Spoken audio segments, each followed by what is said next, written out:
مختلف روایات سے معلوم ہوتا ہے کہ جنت میں مختلف رشتہ دار ایک دوسرے کو پہچانتے ہوں گے اور ایک دوسرے سے ملتے جلتے رہیں گے، اور ان میں سے بعض کو ایک ساتھ رکھا جائے گا۔ سورۃ نور کی آیت نمبر 21 میں اللہ سبحانہ و تعالیٰ کا فرمان ہے، اور جو لوگ ایمان لائے اور ان کی اولاد نے بھی ایمان میں ان کی پیروی کی تو ان کی اولاد کو ہم انہی کے ساتھ شامل کر دیں گے اور ان کے عمل میں سے کسی چیز کی کمی نہیں کریں گے۔ حضرت ابن عباس رضی اللہ تعالیٰ عنہ سے مروی ہے، بے شک اللہ تبارک و تعالیٰ مومن کی آنکھوں کو ٹھنڈا کرنے کے لیے اس کی اولاد کو ان کے اصل مقام بلند کر کے اس کے پاس اس کے درجے میں پہنچا دیں گے، اگرچہ یہ اولاد اپنے اعمال کے اعتبار سے اس درجے تک نہ پہنچتی ہو۔ پھر آپ صلی اللہ علیہ وآلہ وسلم نے یہ آیت تلاوت فرمائی، اور جو لوگ ایمان لائے ہیں اور ان کی اولاد نے بھی ایمان میں ان کی پیروی کی، اس سے معلوم ہوتا ہے کہ انسانوں کی اولاد کو اس کے اعمال کے مطابق ان کے ساتھ ہی رکھا جائے گا۔ جو لوگ جنت میں جائیں گے تو یقیناً یہ وہ لوگ ہوں گے جنہوں نے اس دنیا میں نیک اعمال کیے ہوں گے، جبکہ ایسے لوگ بھی ہوں گے جنہوں نے گناہ کیے ہوں گے لیکن اپنے گناہوں پر شرمندہ ہو کر اس دنیا میں ہی اللہ سے معافی مانگ لی ہو اور سچے دل سے توبہ استغفار کر لیا ہو، تو اللہ تبارک و تعالیٰ ان کو معاف فرما کر جنت میں داخل کرے گا، جہاں اللہ عز و جل ان کی ہر خواہش پوری فرما دے گا۔ اور یقیناً اس کی خواہش میں سے ایک خواہش یہ بھی ہوتی کہ دنیا میں اس سے جو بھی گناہ سرزد ہو چکے ہوں یا کوئی گناہ والے اعمال اس نے کیے ہوں تو اس سے وہ تمام اعمال بھلا دیے جائیں گے، کیونکہ جنت امن اور سکون کی جگہ ہوگی جہاں منفی خیالات اور غضب و غصے کی کوئی گنجائش نہ ہوگی، اور ایک مومن اور جنتی کے لیے ہر طرف خوشحالی ہی خوشحالی ہوگی، جیسا کہ سورۃ بقرہ کی آیت نمبر 25 میں ارشاد باری تعالیٰ ہے، اور جو لوگ ایمان لائے اور نیک عمل کرتے رہے ان کو خوشخبری سنا دو کہ ان کے لیے جنت کے باغ میں جن کے نیچے نہریں بہہ رہی ہیں، جب انہیں ان میں سے کسی قسم کا میوہ کھانے کو دیا جائے گا تو وہ کہیں گے یہ تو وہی ہے جو ہم کو پہلے بتایا گیا تھا، اور وہاں ان کے لیے پاک بیویاں ہوں گی اور وہ جنت میں ہمیشہ رہیں گے۔ ناظرین محترم، ایک اور حدیث میں ہے کہ رسول اللہ صلی اللہ علیہ وآلہ وسلم نے ارشاد فرمایا، جب اہل جنت جنت میں داخل ہوں گے اور ان میں سے کسی کو اپنے ماں باپ، بھائیوں اور رشتہ داروں سے ملنے کی خواہش ہوگی تو اس کا بستر اسے اڑا کر ان کے بستروں کے برابر پہنچا دے گا، اور پھر دونوں تکیے لگا کر دنیا میں گزرے ہوئے دنوں کے بارے میں باتیں کرنے لگیں گے اور ایک دوسرے سے گزرے ہوئے حالات کے بارے میں احوال معلوم کریں گے۔ ان میں سے ایک اپنے ساتھی سے کہے گا کہ اے فلاں، تمہیں یاد ہے کہ اللہ نے فلاں دن اور فلاں فلاں جگہ پر ہماری مغفرت فرمائی تھی، اور اس طرح کے ہم نے اللہ سے دعا کی تھی اور اللہ نے ہمیں مغفرت کا پروانہ عطا فرما دیا تھا۔ رسول کریم صلی اللہ علیہ وآلہ وسلم کے مزاج مبارک کے بارے میں متعدد احادیث مبارکہ میں بیان ہے کہ آپ صلی اللہ علیہ وآلہ وسلم انتہائی شگفتہ مزاج تھے اور نرمی محبت سے اور مسکرا کر بات کیا کرتے تھے، تاہم کئی بار آپ صلی اللہ علیہ وآلہ وسلم بے اختیار ہنس بھی دیتے، مگر یہ اس وقت ہوتا جب آپ صلی اللہ علیہ وآلہ وسلم آخرت کے حالات بیان فرما رہے ہوتے تھے۔ امام عسقلانی رحمۃ اللہ علیہ فرماتے ہیں کہ آپ صلی اللہ علیہ وآلہ وسلم صرف آخرت کے امور میں ہنسا کرتے تھے، اگر کوئی معاملہ دنیا سے متعلق ہوتا تو اس پر آپ صلی اللہ علیہ وآلہ وسلم صرف تبسم فرمایا کرتے تھے۔ آپ صلی اللہ علیہ وآلہ وسلم سے ایک بار صحابہ کرام نے پوچھا کہ روز محشر جب کسی کو جہنم سے نکال کر جنت میں بھیجا جائے گا تو اس کی حالت کیا ہوگی؟ اس پر آپ صلی اللہ علیہ وآلہ وسلم نے ہنس کر واقعے کا حال بیان کیا۔ بخاری شریف اور مسلم شریف میں متفقہ حدیث مبارکہ موجود ہے۔ حضرت عبداللہ بن مسعود رضی اللہ تعالیٰ عنہ سے روایت ہے کہ حضور نبی کریم صلی اللہ علیہ وآلہ وسلم نے ارشاد فرمایا، مجھے اچھی طرح معلوم ہے کہ سب سے آخر میں جہنم سے کون نکالا جائے گا، یا سب سے آخر میں کون جنت کے اندر داخل ہوگا۔ یہ آدمی اپنے جسم کو گھسیٹتا ہوا جہنم سے باہر نکلے گا، چنانچہ اللہ تعالیٰ اس سے فرمائے گا جا جنت میں داخل ہو جا۔ وہ جنت میں داخل ہوگا تو اسے گمان گزرے گا کہ شاید یہ بھری ہوئی ہے، چنانچہ وہ واپس لوٹ کر آج گزار ہوگا، اے رب وہ تو بھری ہوئی ہے، بس اللہ تعالیٰ اس سے فرمائے گا جا جنت میں چلا جا، لہٰذا وہ جنت میں داخل ہوگا۔ جنت میں جا کر پھر اسے گمان گزرے گا کہ شاید یہ بھری ہوئی ہے، بس وہ واپس لوٹ کر پھر عرض کرے گا اے رب وہ تو بھری ہوئی ہے، چنانچہ اللہ تعالیٰ اس سے فرمائے گا جا اور جنت میں داخل ہو جا، کیونکہ تیرے لیے جنت میں دنیا کے برابر بلکہ اس سے 10 گنا زیادہ حصہ ہے، یا فرمایا تیرے لیے 10 دنیاؤں کے برابر حصہ ہے۔ وہ عرض کرے گا اے اللہ، کیا تو مجھ سے مذاق کرتا ہے یا مجھ پر ہنستا ہے، حالانکہ تو حقیقی مالک ہے۔ حضرت عبداللہ بن مسعود رضی اللہ تعالیٰ عنہ بیان کرتے ہیں کہ میں نے دیکھا کہ اس پر حضور نبی کریم صلی اللہ علیہ وآلہ وسلم ہنس پڑے، یہاں تک کہ آپ صلی اللہ علیہ وآلہ وسلم کے دندان مبارک نظر آنے لگے۔ سبحان اللہ۔ آپ صلی اللہ علیہ وآلہ وسلم فرماتے تھے یہ اہل جنت کے سب سے کم درجے والے شخص کا حال ہے۔ حضرت ابو سعید خدری رضی اللہ تعالیٰ عنہ سے روایت ہے کہ رسول اللہ صلی اللہ علیہ وآلہ وسلم نے فرمایا جو آدمی سب سے آخر میں جنت میں داخل ہوگا وہ گرتا اور گھسیٹتا ہوا دوزخ سے اس حال میں نکلے گا کہ دوزخ کی آگ اسے جلا رہی ہوگی، پھر دوزخ سے نکل جائے گا تو پھر دوزخ کی طرف پلٹ کر دیکھے گا اور دوزخ سے مخاطب ہو کر کہے گا کہ بڑی بابرکت ہے وہ ذات جس نے مجھے تجھ سے نجات دی، اور اللہ تعالیٰ نے مجھے وہ نعمت عطا فرمائی ہے کہ اولین و آخرین میں سے کسی کو بھی وہ نعمت عطا نہیں فرمائی۔ پھر اس کے لیے ایک درخت بلند کیا جائے گا، وہ آدمی کہے گا کہ اے میرے پروردگار، مجھے اس درخت کے قریب کر دیجئے تاکہ میں اس کے سائے کو حاصل کر سکوں اور اس کے پھلوں سے پانی پیوں۔ اللہ تبارک و تعالیٰ فرمائیں گے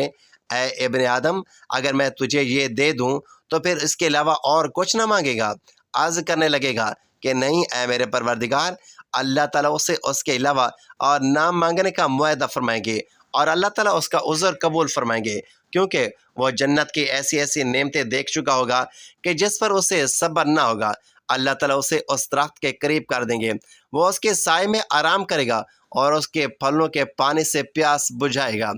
پھر اس کے لیے ایک اور درخت ظاہر کر دیا جائے گا جو پہلے درخت سے کہیں زیادہ خوبصورت اور پھلدار ہوگا۔ وہ آدمی عرض کرے گا اے میرے پروردگار، مجھے اس درخت کے قریب فرما دیجئے تاکہ میں اس کا سایہ حاصل کر سکوں اور اس کا پانی پیوں، اور اس کے پانی میں اور کوئی سوال اس کے علاوہ اور کوئی سوال نہیں کروں گا۔ اللہ تعالیٰ فرمائیں گے اے ابن آدم، تو نے مجھ سے وعدہ نہیں کیا تھا کہ تم مجھ سے اور کوئی سوال نہیں کرو گے، اور اب اگر تجھے اس درخت کے قریب پہنچا دیا تو پھر تو اور سوال کرے گا؟ اللہ تعالیٰ پھر اس سے اس بات کا وعدہ لیں گے کہ وہ اور کوئی سوال نہیں کرے گا، تاہم اللہ تعالیٰ کے علم میں ہوگا، کیونکہ وہ جنت کی ایسی ایسی نعمتیں دیکھے گا جس پر وہ صبر نہ کر سکے گا۔ پھر اللہ تعالیٰ اس کو درخت کے قریب کر دیں گے اور اس کے سائے میں آرام کرے گا اور اس کا پانی پیے گا۔ پھر اس جنت کے دروازے پر ایک درخت دکھایا جائے گا جو پہلے دونوں درختوں سے زیادہ خوبصورت ہوگا۔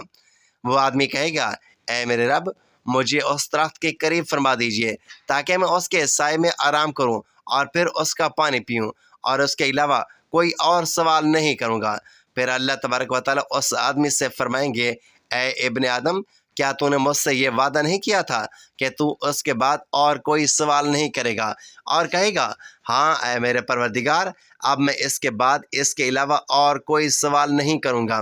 اللہ اسے معذور سمجھیں گے کیونکہ وہ جنت کی ایسی ایسی نعمتیں دیکھے گا جس پر وہ صبر نہ کر سکے گا۔ پھر اللہ تعالیٰ اسے اس درخت کے قریب کر دیں گے۔ جب وہ اس درخت کے قریب پہنچے گا تو جنت والوں کی آوازیں سنے گا، تو وہ پھر عرض کرے گا اے میرے رب، مجھے اس میں داخل کر دیجئے۔ تو اللہ فرمائیں گے اے ابن آدم، تیرے سوال کو کون سی چیز روک سکتی ہے کہ تو اس پر راضی ہے کہ تجھے دنیا اور دنیا کے برابر دے دیا جائے؟ وہ کہے گا اے میرے رب، اے رب العالمین، تو مجھ سے مذاق کرتا ہے؟ یہ حدیث بیان کر کے حضرت عبداللہ رضی اللہ تعالیٰ عنہ ہنس پڑے اور لوگوں سے فرمایا کہ تم مجھ سے کیوں نہیں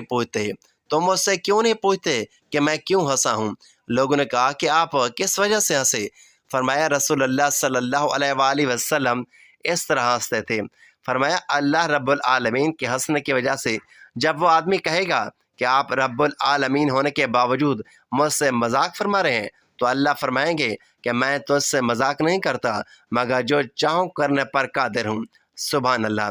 ناظرین، بے شمار روایات میں ہے کہ جنت میں سب رشتہ دار ایک دوسرے کو پہچان لیتے ہیں، وہ ایک دوسرے کے ساتھ مل جل کر رہیں گے اور اللہ تعالیٰ ان کو اکٹھا رکھے گا۔ قرآن پاک کی سورۃ طور میں ہے کہ جو لوگ ایمان لائے اور ان کی اولاد نے بھی ایمان میں ان کی پیروی کی تو ان کی اولاد کو ہم انہی کے ساتھ شامل کر دیں گے اور ان کے عمل میں سے کسی چیز کی کمی نہیں کریں گے۔ ابن عباس رضی اللہ تعالیٰ عنہ فرماتے ہیں کہ بے شک خدا مومن کو سکون دینے کے لیے اللہ تعالیٰ ان کی اولاد کو ان کے اصل مقام سے کئی گنا بہتر مقام تک پہنچا دیتا ہے، اگرچہ اس کی اولاد اس درجے تک نہ پہنچ سکتی ہو۔ آپ صلی اللہ علیہ وآلہ وسلم نے آیات کی تلاوت فرمائی، جس کا ترجمہ کچھ یوں ہے: جو لوگ ایمان لائے اور ان کی اولاد نے بھی ایمان میں ان کی پیروی کی، اس سے یہ پتہ چلتا ہے کہ جنت مومنوں کی مرضی کے مطابق ان کی اولاد کو بھی ان کے ساتھ ہی رکھا جائے گا۔ یہ وہی لوگ ہوں گے جنہوں نے دنیا میں رہتے ہوئے اچھے اور نیک اعمال کیے ہوں گے۔ اگر انہوں نے گناہ کیے بھی ہوں گے لیکن انہوں نے دنیا میں ہی اللہ تبارک و تعالیٰ سے سچے اور پکے ایمان کے ساتھ توبہ کر لی ہوگی، تو اللہ تعالیٰ ان گناہ گاروں کی توبہ کو قبول کرتے ہوئے معاف فرما دے گا۔